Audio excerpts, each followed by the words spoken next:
Welcome to the Ernie Chambers Show.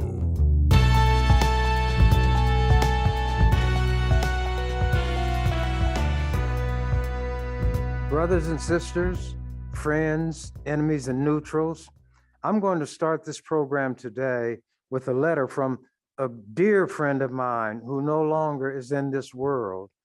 His name was David Rice. He took the name Mondo, Wapashitwa Walanga, Mondo, as people called him, and he died in prison for a crime that he and Edward Poindexter, who was convicted and sentenced to life with him, did not commit.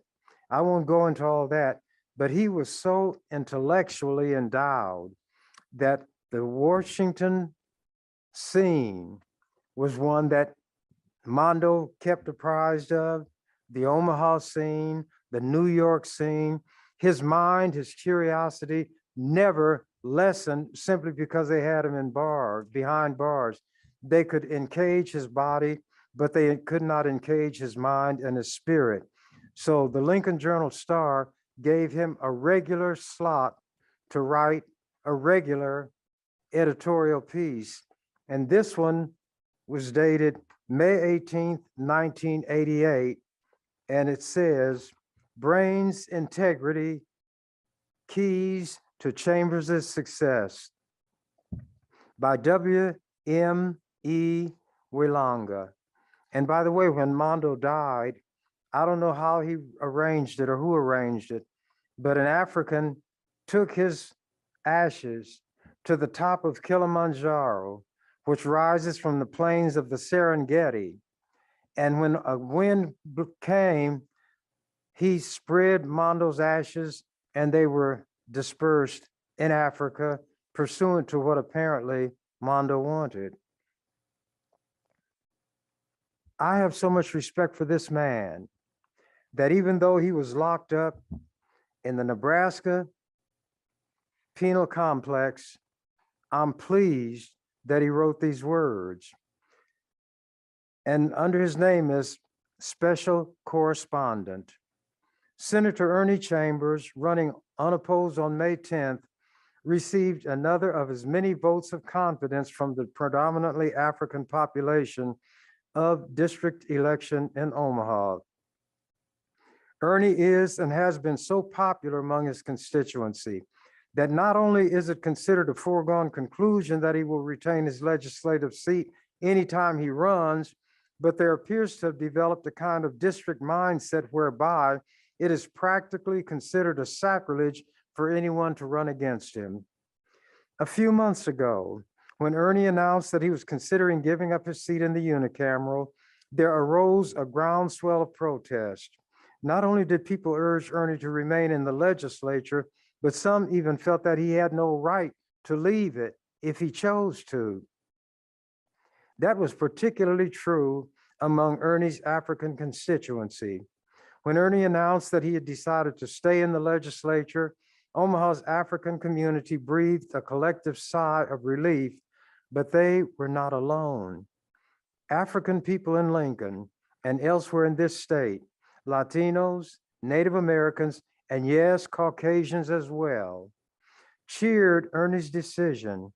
Even among those many persons who do not like Ernie's oftentimes meat cleaver wielding style and or his non-mainstream views, support for Gaddafi, opposition to Zionism, criticism of American political and economic, quote, justice, unquote, etc. Then there were those who were pleased to see that he would continue being a state legislator.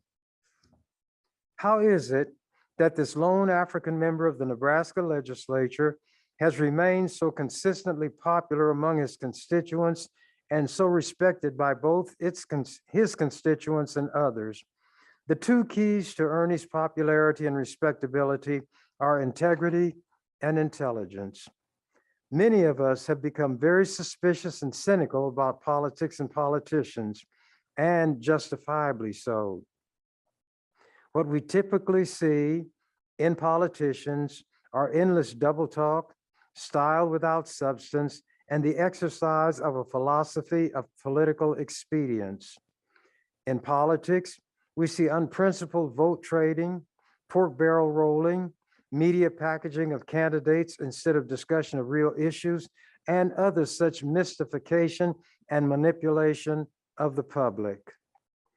In this context, Ernie stands out as the proverbial breath of fresh air, a principled person among pawns for corporations and their lobbyists, a person who speaks his mind among those who become expert at saying what they think people want to hear, a thinking person among those whose minds seem only capable of reproducing cliches. Even in something as seemingly unimportant as clothing, Ernie has shown himself to be someone out of the political ordinary. In refusing to trade in his t-shirt, actually, it's a sweatshirt, for a suit and tie, Ernie has made use of symbolism to manifest his rejection of the racism, greed, and amorality that present Euro-American society is characterized by. In short, Ernie is so popular and so respected because he is being the kind of person many of us might like to be, but simply don't have the courage to become.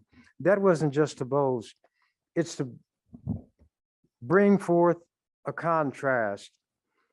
All the time I was in the legislature, I was guided by what it is that I believe, not what other people thought, not what they expected, not what they demanded.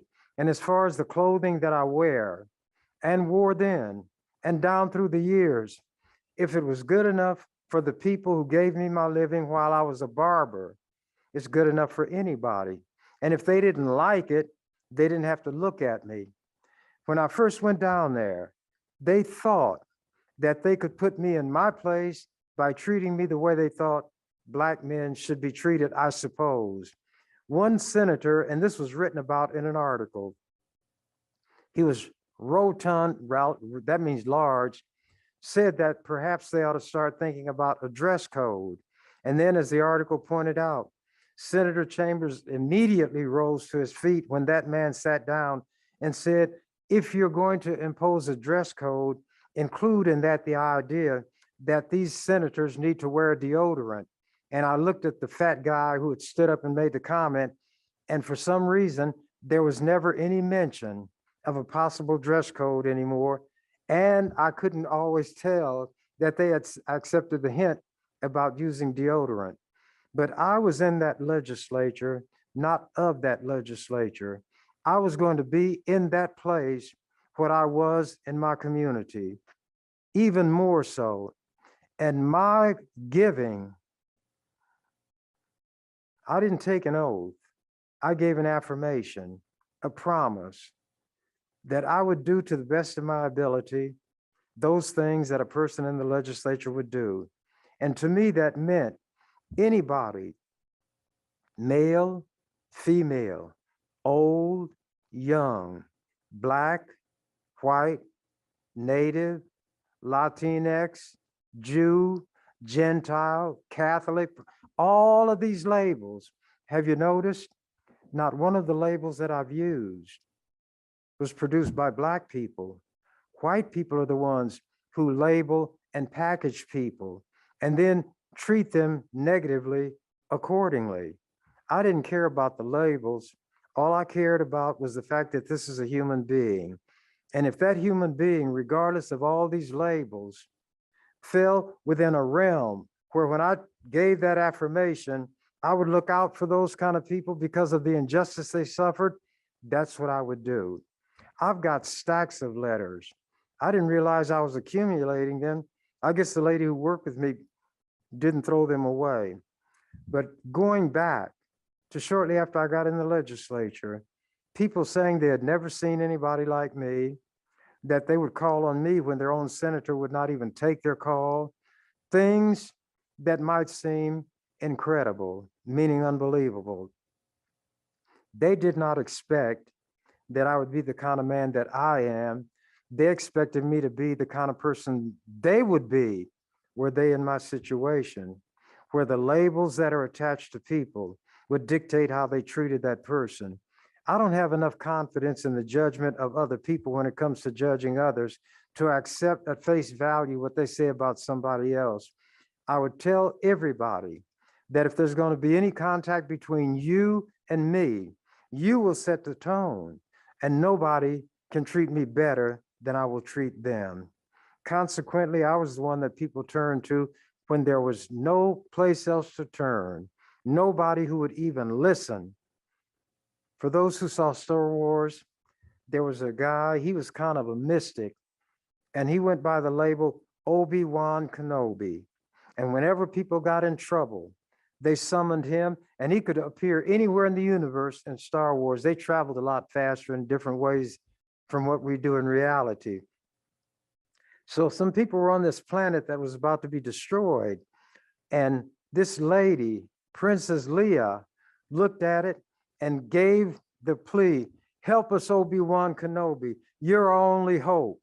In Star Wars, Obi-Wan Kenobi was the only hope of those in the universe who needed it. In this world, Catholics have designated St. Jude as the saint of the hopeless down here. Well, everybody runs low on occasion. So one day, Obi-Wan and St. Jude got together, and they approached me and said, help us, oh Ernie, you're our only hope. We exist in fiction. We exist in mythology. You exist as a living, breathing human being in this physical world. There's no way, St. Jude said, that Obi-Wan can help these people. Obi-Wan said, there's no way that St. Jude can help these people, but you can, and we hope that you will, that you'll be better than the people we're asking you to help. And I said, I don't judge people in terms of being better or more worthy. People are not always the conduct that they engage in. People are weak. People are frightened. People lack confidence. They fear controversy. They fear conflict. They lack self-confidence. They don't believe in their own judgment. So they seek the approval of others. They try to keep a low profile, out of sight, so that if blows are to be struck, none of them will strike such people. So if they see somebody they perceive as being strong, they'll line up behind that person, not to give assistance, but to be protected. This is not boasting. It's what I have come to believe from observation. And there's advice given to people who want to write novels or histories or anything else. Write what you know about. I know about people. I have been dealt with in a way that nobody in Nebraska has ever been dealt with. Each person could say that because each person has different experiences, but I mean it in a bigger and broader sense. No politician has ever been treated the way I have. No politician who was ever in the legislature had been there as long as I have been and will ever have a chance to be there as long as I have. You see, I've been memorialized in the white people's constitution. They write their laws with a pencil that has a very long eraser. And if a black man such as me comes along who will not fit the mold that they have fashioned for black men, they just erase what the law is and write something different. So instead of holding to the notion that anybody who is born or naturalized in this country is a citizen and therefore can run for office if he or she has not been disqualified through commission of a felony or some other disability, he or she can run for office and stay there as long as the voters want to keep him or her there.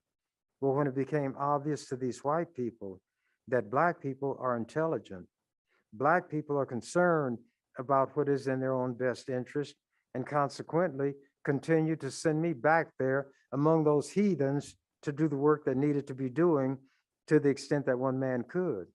So what these white people did was changed their constitution, and thereby memorialized me in their constitution. Their provision in their constitution, known as term limits, should be called the Ernie provision, because everybody, students, professors, politicians, editors, journalists, know that term limits were put in place because of me and to get me out of office. White people acknowledged that one Black man was superior to 48 white men and women. Yet I never talked about Black supremacy in the sense of it being a genetic thing. I pointed out unashamedly the mistreatment I received at the hands of white people when I was a small child in grade school. Now, white people don't want their actual history to be taught because they say it will make little white children feel ashamed. Well, if they're ashamed, it's not because Black people are talking about critical race theory. It's because these little white people are shown that people such as themselves, people they've told are great, were slaveholders, human traffickers, sexual abusers of Black men, women, and children, murderers, lynchers, Ku Klux Klanners, all of that. So they think, these white people, that they should coat that over and not even talk about it. They weren't worried about a little Black boy in the lower grades at Lothrop School who had to endure having the story Little Black Sambo read by a white teacher while the other little white children were allowed to laugh. It made them no difference that in music, the song they loved to sing was Old Black Joe. They didn't worry about high school kids of my complexion having to read a play by Eugene O'Neill called Emperor Jones, and the N-word was used throughout. One of their supposedly great writers, Mark Twain, named a character the N-word, and we had to read it. Where was the concern about one helpless, outnumbered Black child who would have self-respect, self-worth demolished forever if white people had their way about it? But for some reason, somehow, it didn't destroy me. It didn't make me afraid. It didn't make me bow down before white people. It put in me a determination to the extent that something can be determined by a small child, that it's not going to be this way forever. One day I'll be as big physically as these white people who are doing these things to me and have done them to people like me.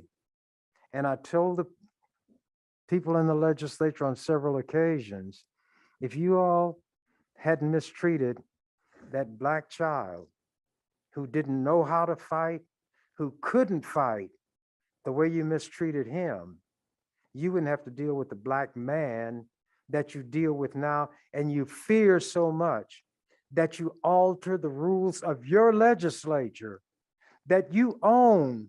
You outnumber this one Black man 48-1, and he uses your rules to beat you at your own game. And you can write the rules any way you chose, and that's what they did. They wrote rules to limit debate, but it crippled them, but not me, because they could limit the debate on a specific issue, but they didn't limit the number of issues that could be raised. So I knew how to make every kind of motion that was in the rule book and every kind of motion I could create that hadn't been written, but it fell within the province of what the rules allowed. And if I wanted to tie that legislature up from 8 in the morning till midnight, I could do it, and I had done it. They marveled to an extent more than I thought they did at the fact that I never went to the bathroom when I was in the legislature on the floor debating one of my issues. or stopping one of their issues.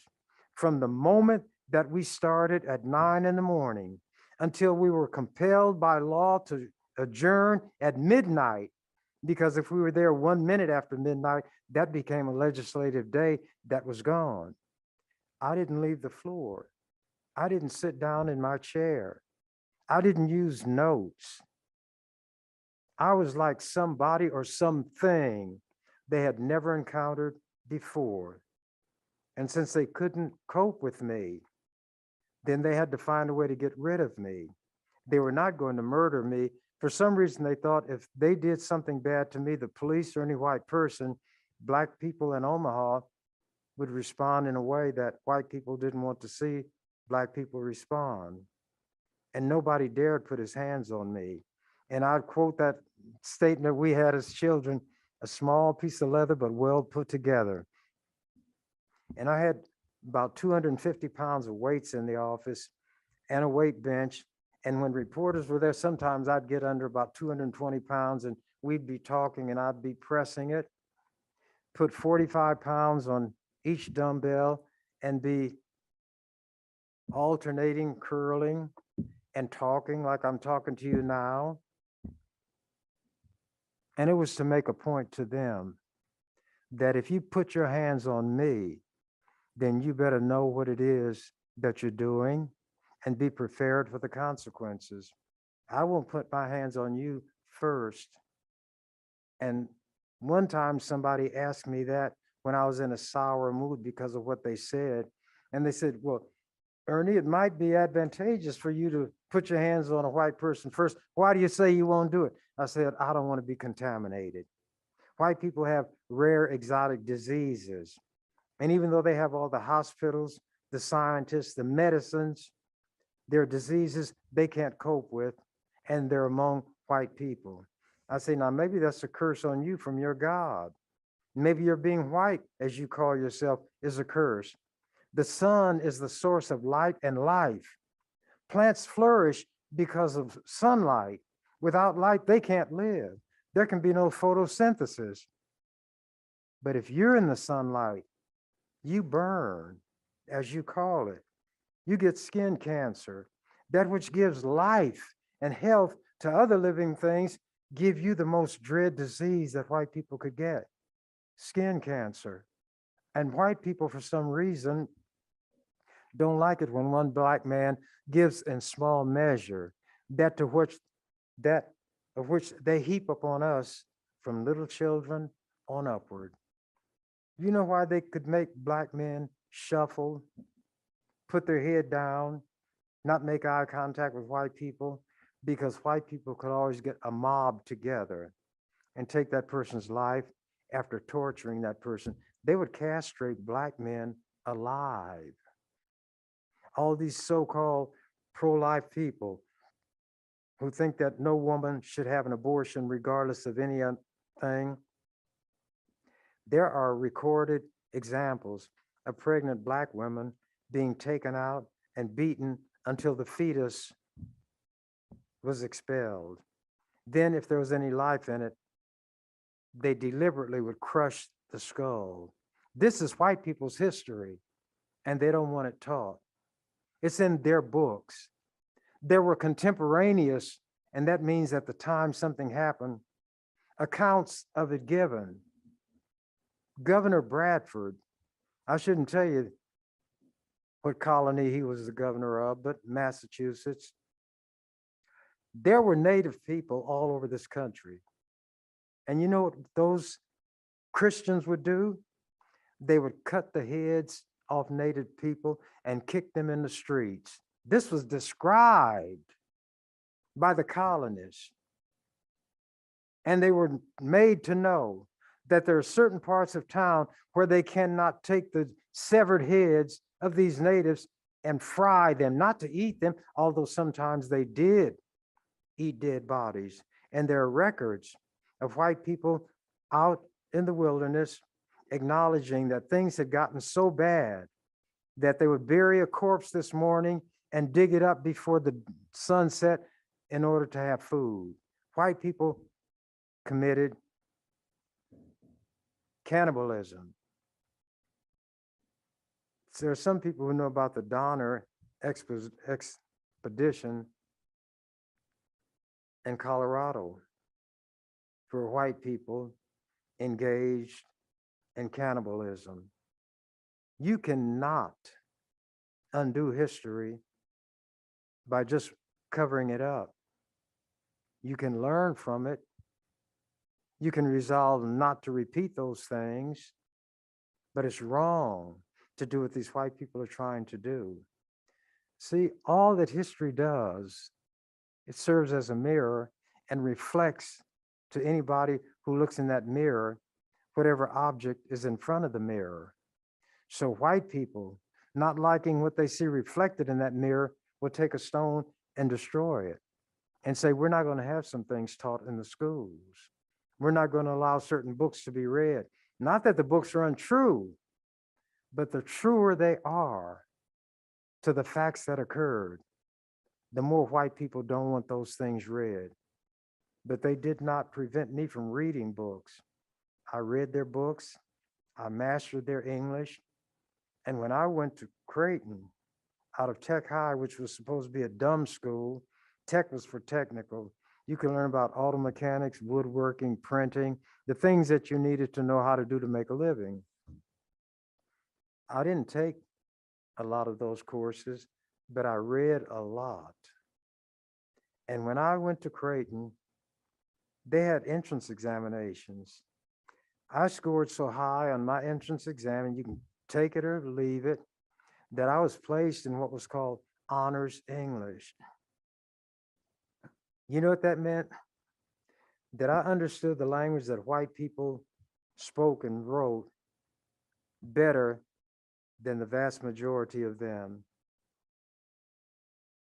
And I was placed in what was called honors English. I feel like I'm going to sneeze. And I didn't attend classes. I sat out on a wall.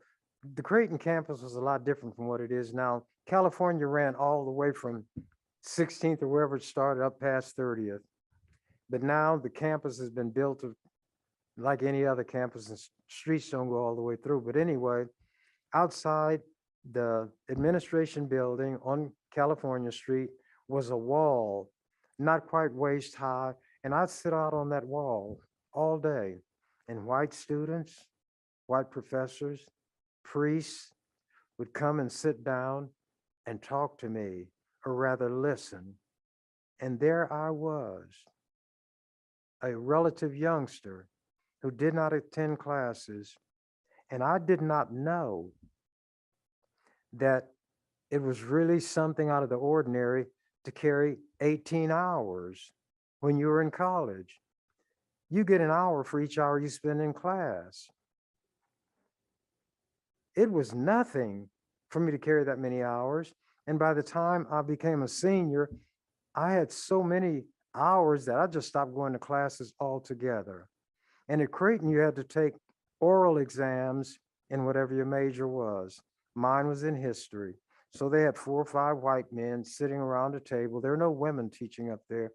There were nuns, but they were students, and they cringed and cowered and didn't look anybody in the eye. And I forget the questions that they asked me.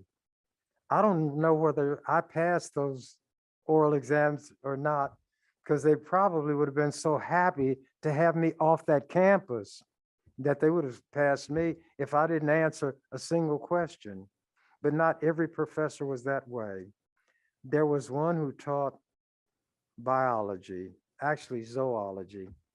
His name was Alan Schlesinger, and he was one of the sharpest people that I had ever encountered. And he taught by examples. We were in a large, it wasn't large enough to be an auditorium, but it was much larger than an ordinary classroom. And it was in a semicircle, and there may have been 6 or 7 rows. And it was large enough for him to have a microphone. It was on a string about that tall and about that big around, and it hung just below his neckline, and he'd talk. So he was discussing how human beings, like other animals, adjust and adapt to their environment. So he was talking and talking, and every now and then he would, no, he didn't have to, he didn't control the mic up there. He had something in his hand. You know what that scamp had done? By the time the class was half over, he had turned off the microphone entirely. But he had done it so gradually, people didn't notice it, and I guess they would strain to hear what he said. They said, it's not true. If you put a frog in cold water, you can boil him by gradually turning up the heat, and he'd never jump out, and he'd boil to death before he jumped out. Those are the kind of things people would say. But Schlesinger had a way of demonstrating things. So not only did I learn from what he said, I learned from the way he said it, the way he ran the class, the way he maintained and held the interest of the students. Subsequent to my having been there, he never said it to me directly. He told people, and it was written in some publication, that I was the most stimulating student he had ever had. He said honor or pleasure, something like that, of having in his class, because he and I would have conversations after class. And I would ask the kind of questions that would please somebody like him. But at any rate, because I went to these schools, not necessarily that I was welcomed there, but I knew that that was where I could get knowledge and information. I spent endless hours in the library stacks. I would be there until the library closed. People knew if I wasn't out sitting on the wall, lecturing, talking, I'd be in the stacks reading. I read all kinds of books about all kinds of subjects, if they were well written, because I was interested in language, words, the way people expressed what it was they were trying to say. And if I could read a description and visualize in my mind what was being described, that to me was a good writer. Maybe the writer was a hack to somebody else, but I was looking for something else to derive from language and words. Well, now that I've taken all that time digressing in a way, I'm coming back to a point that I started making. I have been memorialized in the White People's Constitution of Nebraska. I am better known around the country and the world probably than most living Nebraskans ever would be. When I got the death penalty passed, the Colosseum in Rome was lighted up, and a huge banner was put across the front of it that said, "Congratulations, Nebraska, for abolishing the death penalty." That was because of a Black man, not any white people. When an editorial was written in the largest newspaper of South Africa, the Rand Daily Mail, that something happened in America that can start a bandwagon effect that will ultimately lead to the dismantling or destruction of apartheid, they weren't writing about white people. They were writing about something that a Black man had done. When there was an international conference in Italy of people who were, they were called atheists, naturalists, any and everything, even people who call themselves believers in Italy, to talk about something that happened in America that they had not seen before. And it was something done by a Black man in Nebraska. A lawsuit had been filed against God, and it was written like a serious lawsuit. Plaintiff versus defendant, allegations, a request for a remedy. And I was that person, and I received an invitation, a special invitation, but I wouldn't go because maybe I'm part vampire. I don't like large bodies of water. I don't want to fly over it. I don't want to be on a ship on top of it. So I thanked them, but didn't go. When an invitation was extended to a legislator by the French embassy in Washington, D.C. That person was a black man, and it's the one who is talking to you now. No legislator other than me was ever invited to address an assembly of the United Nations, but I was. I testified before a congressional committee when they were considering what was called Defense of Marriage Act. And they wanted to say that if same-sex marriage was legal in one state and people so married went to another state, that marriage didn't have to be recognized if the state they went to didn't recognize it. Well, marriage is a contract, and there's a contract clause in their constitution, which they don't know and don't pay attention to, where there could be no violation of or abrogation of contracts. But Congress, these white people were going to do it. So because they knew that I had fought for the rights of gay and lesbian people, by the way, I wasn't always one who was concerned about people like that. When I was growing up, I was made to be afraid of them. I didn't know what a punk was. In all those days, a punk was a homosexual. You all probably didn't know that. I didn't know what a lady was called who liked other women. But there were such people, and we were taught to be afraid of them. They didn't look different, but if I knew that somebody was one of those, I did have kind of a fear, and I'd stay away from them. And I didn't know why I was to be afraid of them. But I knew if there was a man who they say walked funny or had a limp wrist, look out. And if there was a woman who wore a man's clothes and cut her hair short, look out.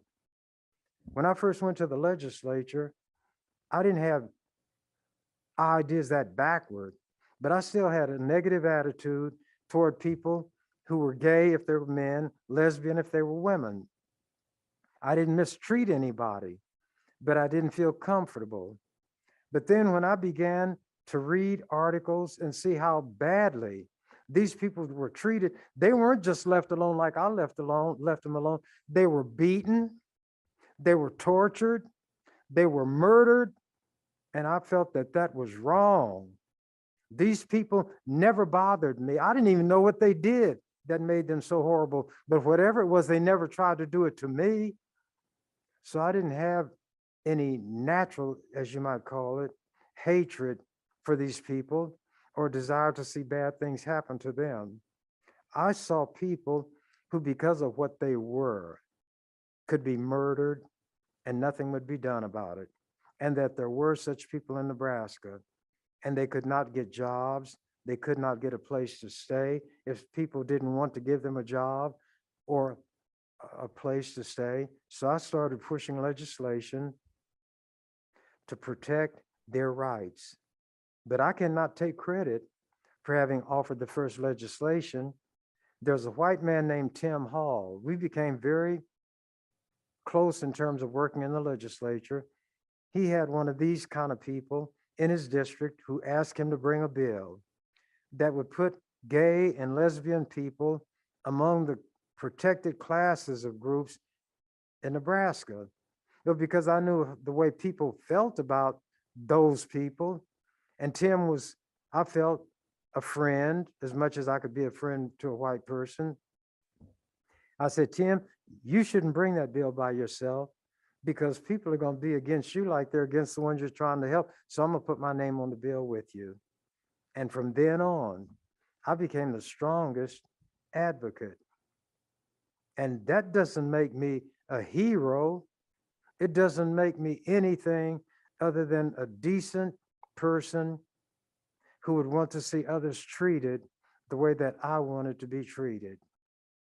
When they were going to put one of these camps, boot camps as they called it, out in one of those Western cities, I got a provision in the law that would say that you couldn't have a company building, doing that work if they had a discriminatory policy against people based on sexual orientation.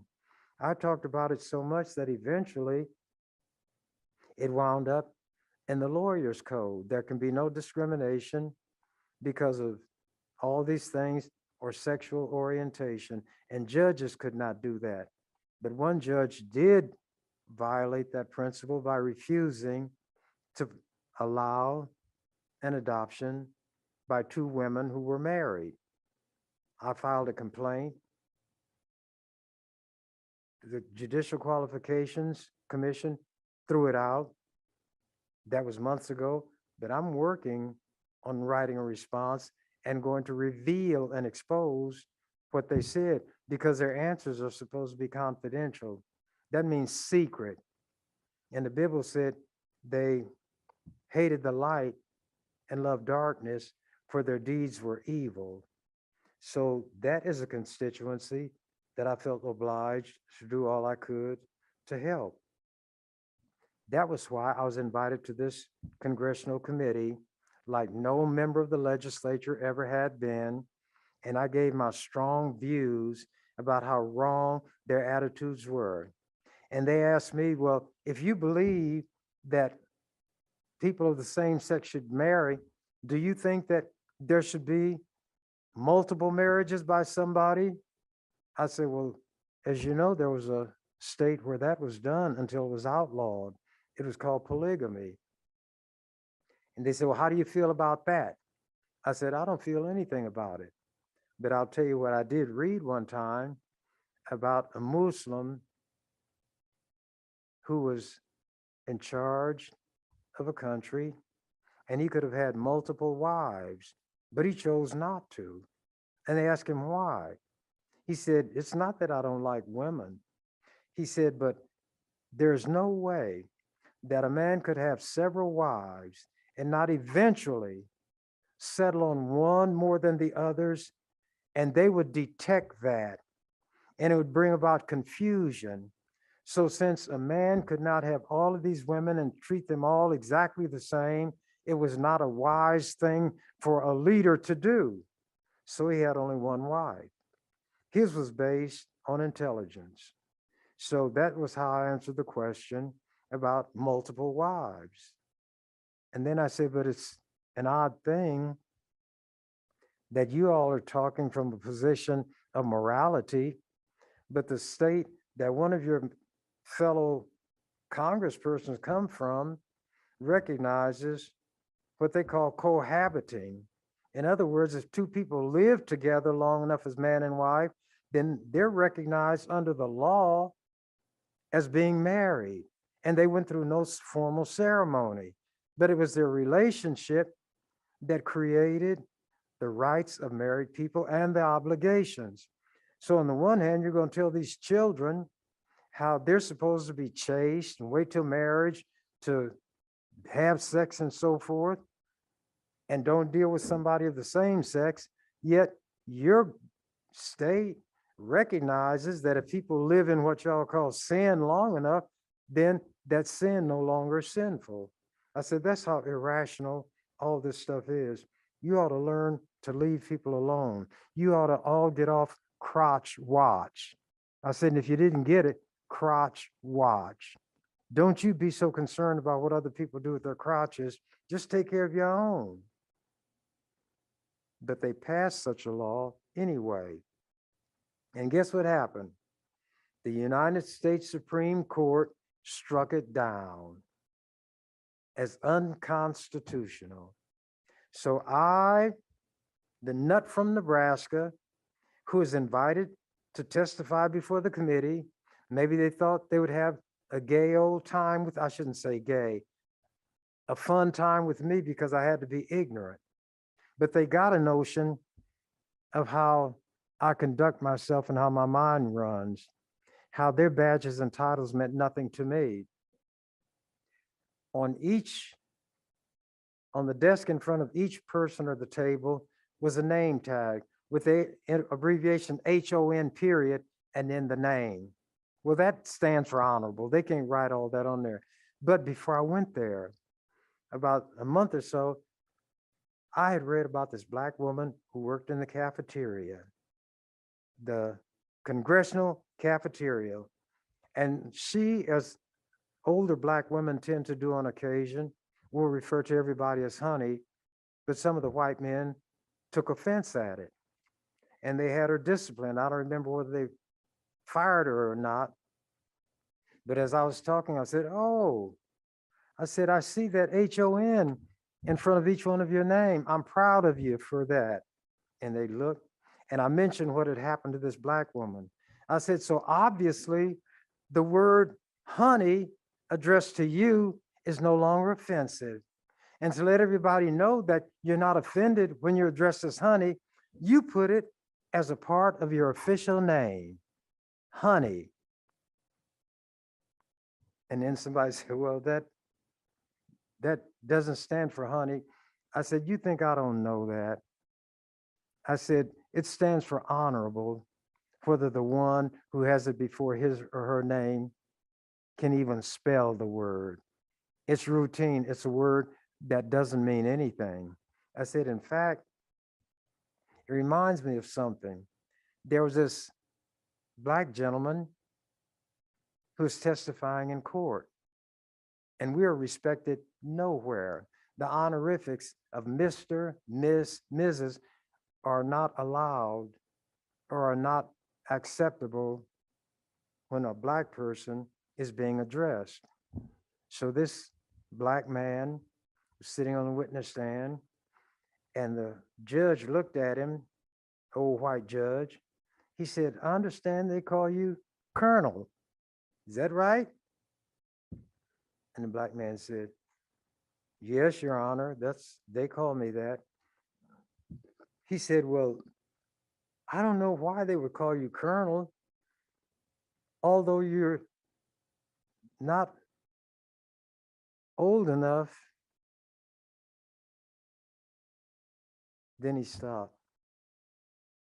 He said, you wouldn't have been in the Second World War, but you're too young to have gotten that title if you were in some other branch of the service. He said, so why did they call you Colonel? He said, well, Judge, Your Honor, the Colonel in front of my name is just like the honorable in front of your name. It don't mean nothing. And as in that song, Bad, Bad Leroy Brown, a hush fell over the pool room. Well, a hush fell over that room. Then there were a few giggles that were heard. And that let them know the kind of Black man that they were dealing with. But I did study their law. I studied their constitution. And I knew that that provision they were bringing was not only immoral, it would be illegal. As it turned out, I had read their white Supreme Court correctly, and that so-called DOMA, Defense of Marriage Act, was struck down as unconstitutional. Not only was no white legislator invited, but no white legislator would have said the things that I said. So I've been around the blocks a few times. I've had invitations of the kind that nobody from Nebraska has received, but it hasn't gone to my head in the way it will to white people.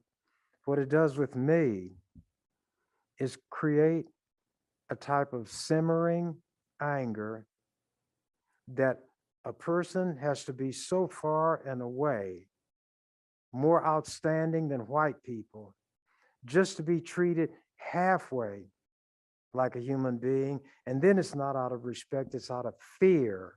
Lets me know what a hateful, backward, immoral place America is. Their flag indeed is a rag.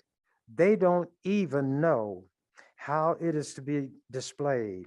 White people, the master race, do not know. When you're looking at a flag, the flag, when it's being looked at, they call it the Union. The stars over here should always be to the left of the person looking at it. And it's called the Union because each time another state is added, it's added to the Union, and it will be a star. The original 13 stripes will never be added to. But where the field of stars is called the Union is to always be on the left of the person observing. So if I have a flag and you have them on military uniforms and police officers can wear them, otherwise, under the US code, they're not to be a part of any clothing, but you see the flag on all kind of garments. Then they had the nerve to get mad because a football player took a knee when they were playing the national anthem to honor the flag. It's all to always be to the left of the one looking at it. But when they wear it on their uniforms, even on that helicopter that the president flies in, the stars are on the wrong side. They're to the right of the one looking at that helicopter, and that is backward. White people don't even know how to fly that rag themselves. It specifically says that it is never to be unfurled or spread horizontally. You know what horizontally means? Like the horizon. It should never be laid out flat. But at these big sporting events called football, they'll have a huge flag rolled up from one side of the field to the other.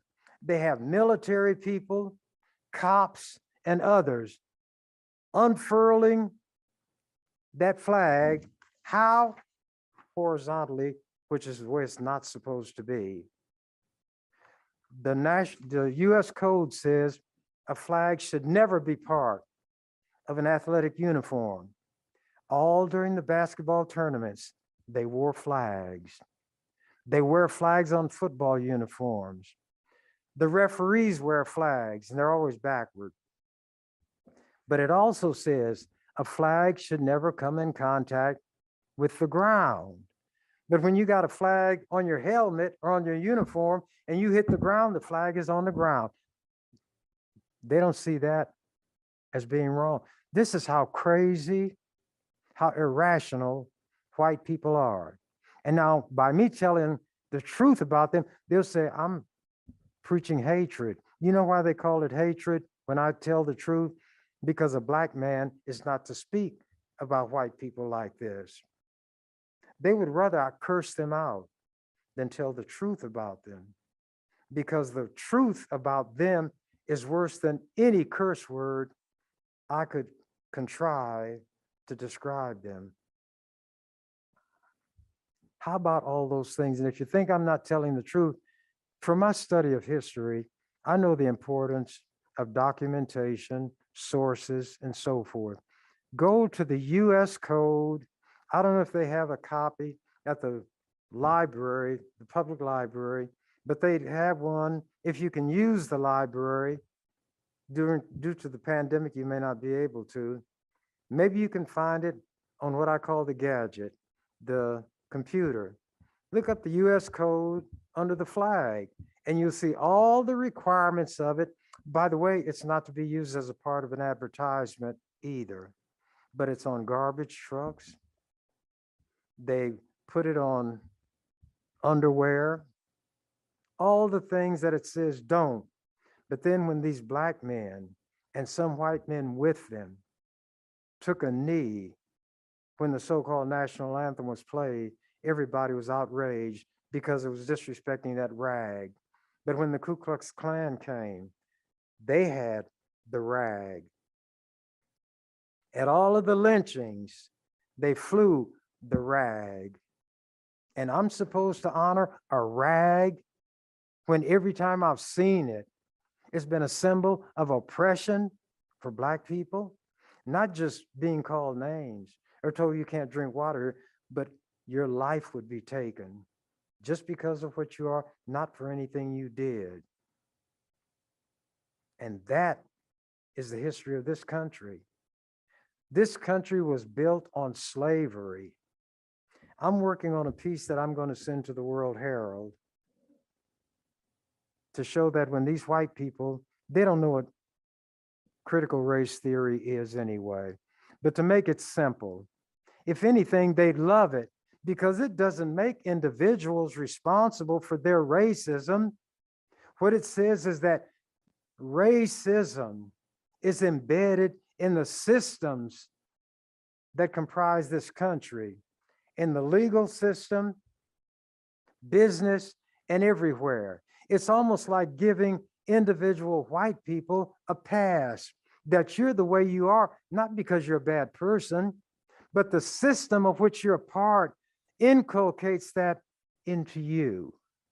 It makes you behave a certain way because of the way it operates, the principles, if you want to call them that, according to which it functions, requires this kind of treatment of Black people by you.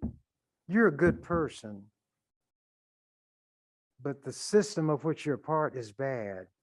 And for you to function in that system, you have to follow its rules. Critical race theory doesn't relate to individuals. That's why it's stated that critical race theory is not found in elementary schools, it's not found in high schools, it's not even found in some lower level university grades, and not on some campuses at all. It's up there in the higher realms, the higher reaches of academia. You all who are white are so ignorant, and show how ignorant you are by saying things that are not true, because somebody whose word you take will tell you this is gospel truth. And like a parrot, you're really quite dense. You remember the words, but you don't get the sense. And then you hate somebody like me, who's trying to bring you understanding, who will tell you and can tell you, don't do what I say, do what I do. White people are supposed to be my enemy, but they got better treatment from me when it came to governmental action than any white person who'd ever been in the legislature. There was a white woman who wanted to be a trooper, and they had to get a physical. And this doctor, when he gave women a physical, he'd make them lay down on their back and spread their crotches, spread their legs, and he gave a pelvic exam. I found out about it and I filed a formal complaint against him, but the Health and Human Services Department wouldn't do anything about him. The woman did testify one time before the Judiciary Committee. I asked, had we ever talked to each other before? She said, no. I said, you're aware of the complaint I filed because of the way you were treated? She said, yes. I said, did you ask me to do that? She said, no, but I appreciate the fact that you did it. You're a Black man speaking out for a white woman who's being handled in that way by white men. Then they talk about critical race theory being something that their children shouldn't be exposed to. Well, they're not going to be exposed to it anyway. That's how dumb these white people are. White people are dumb. They are mentally stunted because the system of education keeps them ignorant. And they're trained to accept whatever these people tell them, like trained monkeys. Monkey see, monkey do. It was difficult for me to be in that legislature. And I did speak with contempt toward them. And I said, I'll do it because you're in a position to talk back to me. I don't own you. You're not working for me. I can't fire you. You can stand on this floor and give back what I'm giving to you. But before you do it, you better know that I've got more in store. And white people would write letters to the Post. Why won't they stand up to him? Why does they let him bully them? And then they blame me because the other senators were afraid of me. And I'm supposed to cower and not do what I can get done through that legislature for the people I care about because they are put in fear. If fear is what it takes to get them to do the right thing, I have a biblical verse for everything. There's a verse in the Bible that says, some save by fear. So if it takes fear, then fear is here. If we can have a rational, reasonable discussion, that's the way we will deal. And on the points where we differ, we'll lay them aside until we found all of the points where we agree. Then we can lay them aside and see if we can come together on these things that we disagree on. And if we can't, are we going to let the whole thing sink? Or will we forget for the time being these things we disagree on and take these things we do agree on and let them become the bill? And that's what we will enact into the law. That's the way I operated. It's why, even though a lot of them hated me, they respected me. And it's why they knew that even though we fought like scorpions in the bottle in the morning, if they came to me with an issue that dealt with the integrity of the legislature as an institution, or would help some group that I feel needs our help, then they could get my support. And I could defend their bill better than they could. Generally, the bill was given to them by somebody else, and they were given a cheat sheet, so to speak, but mine came from here. I knew. I didn't have to read. I didn't have to go out in the lobby to ask somebody, how am I to answer this question? I, a lot of times, would present the issue so that there would be no questions. And you know how I would arrive at that position? I would take this issue and I would look at it as somebody who is opposed to it and find every flaw in it that I'd be able to find. And then I would smooth those things out so that it met not their standards, but met my standards. But if they raised the issue, I had already dealt with it, and I dealt with it against somebody more intelligent than they ever would be, because the one I had dealt with on it was myself. And I know the issue. There was no question they could ask that I had not anticipated and did not have an answer for. And I did spend more time in that legislature and down in that Capitol building and the law library than any senator who had ever been in office or any person who'd been in public office. Not to impress people, but to satisfy that one friend that I've got that's deep down inside of me, who knows when I've done the best that I can, who knows when I've done what I ought to do. And I would be lying if I said that every second of every minute of every hour of every day of every week of every month of every year of every decade of every score, I'd always done what my better angels told me to do. I would be lying. If I said I never got angry, I'd be lying. Here's what I look at. The Bible said, anger rests in the bosom of a fool. Anger in and of itself is not foolish, because there could be something that elicits anger justifiably. But if you let it rest there and simmer there, then you're a fool, because you're killing yourself. If it's a motive force, like fuel, that stimulates you to act, to correct what is making you angry, then anger is a good thing. I heard my grandmother say something that settled something for me as a child that I didn't know how to frame into a question. You can go to hell for thinking wicked thoughts, but sometimes thoughts come unbidden, especially when you're a child. And as soon as they tell you don't, that's what you do. So one time she was talking and she said, when you're thinking, thoughts are like birds. You cannot stop them from flying over your head, but you can stop them from building a nest in your hair. And that eureka light, I have found it, went on in my young mind. I cannot stop these thoughts from coming and these feelings, but I don't have to welcome them. I don't have to nurture them, and I don't have to let them take charge of me. When you can overcome yourself, then the rest of the world is like duck soup. When you have an unruly spirit that controls you, you're like that driverless car that ordinarily does what it's built to do. But in this instance, it would not respond to anything in the way it should. And this man was on a highway going 85 miles an hour, and he couldn't stop the car, couldn't slow it down. And he was using his camera to record it because he said in case he and his passengers didn't survive, people would know that it was through no fault of their own. He had enough thoughtfulness. And I guess in his mind was the people who would remain. How would it reflect on them if I drove crazily like this?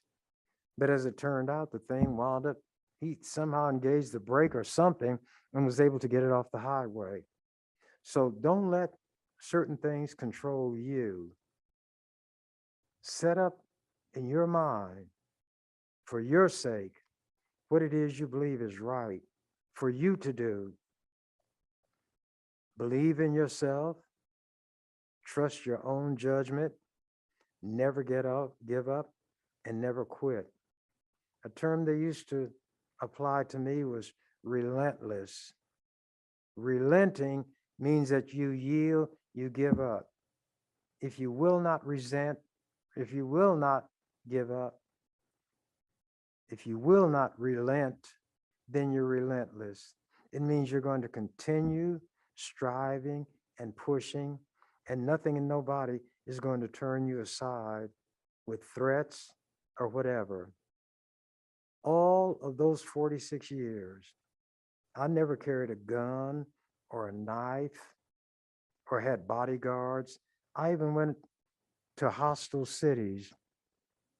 Some of them had done terrible things to Black people. There was an interracial couple in Norfolk or one of those kind of places, and some Klan people. Yeah, they carried crosses and had pillowcases and paraded up and down in front of their houses, and the police would do nothing. So I went out to that town by myself, and they didn't parade around me, and they knew I was coming. When I got threats from Norfolk, I do know that. And that's the time I put the bullseye on my shirt and gave advance notice and then went out there. And Dan and some of the other guys, Tariq and other Black men, told me that I shouldn't do that. And if I had to do it, I should take somebody with me. I said, no, it's enough for me to try to look out for myself, but all you all would do probably is get in my way, and you couldn't help me. So I don't want to put somebody into a bad situation based on what I believe. When we would participate in demonstrations during the years when there was what they called nonviolent demonstrations, the things that happened to Black people would never happen to white people. The cops could beat you openly with a club if you were a student or a woman. They turned fire hoses on you so strong that they would have you rolling down the street, women and children. They could set police dogs on you. These vicious, white, racist Christians. And it was broadcast all over the world. This is what the land of the free and the home of the brave does to Black people.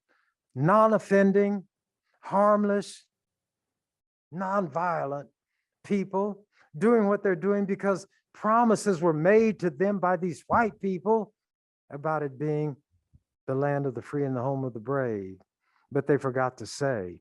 So they would teach us by object lesson. You're not a citizen in this country. You are a resident in this country, but you're not a citizen. You don't have the rights and privileges of what a citizen would have.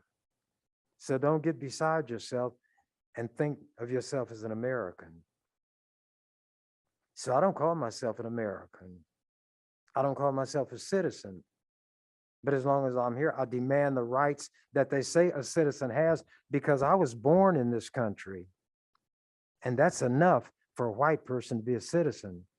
And if you're naturalized in a country, that means you come from someplace else and they let you come here. And that's what white people do. And they let white people come here.